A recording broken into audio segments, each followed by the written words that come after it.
بھائی نے فرمایا کہ ہم نے ٹھیکے پہ زمین لی ہوئی ہے تو اس میں جو زراعت کی زکوٰۃ ہے جس کو عشر سے تعبیر کرتے ہیں اس کا کیا حکم ہوگا؟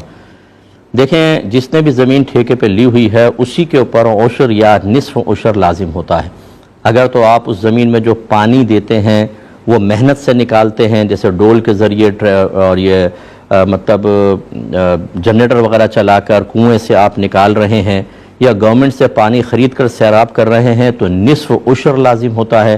اور اگر قدرتی وسائل سے سیراب ہوتی ہے، آپ کو کچھ محنت نہیں کرنی پڑتی، نہریں ہیں، خود بخود آتا ہے پانی، تو پھر اس میں پورا عشر یعنی پیداوار کا 10واں حصہ لازم ہوتا ہے۔ اور فقہاء نے واضح طور پہ لکھا کہ یہ اخراجات نکالے بغیر کل پیداوار کا 10واں حصہ پہلے دیں گے، اس کے بعد پھر اخراجات وغیرہ کا حساب ہوگا۔ ایسا نہیں ہوتا کہ پہلے آپ کل خرچہ نکال دیں، اس میں کرایہ وغیرہ اور بیج وغیرہ کے اخراجات نکال کے پھر جو بچے اس کا 10واں حصہ ہو۔ نہیں، کل آمدنی کا، کل پیداوار کا 10واں حصہ وہی شرائط کے ساتھ، ورنہ 20واں حصہ دینا لازم ہوتا ہے۔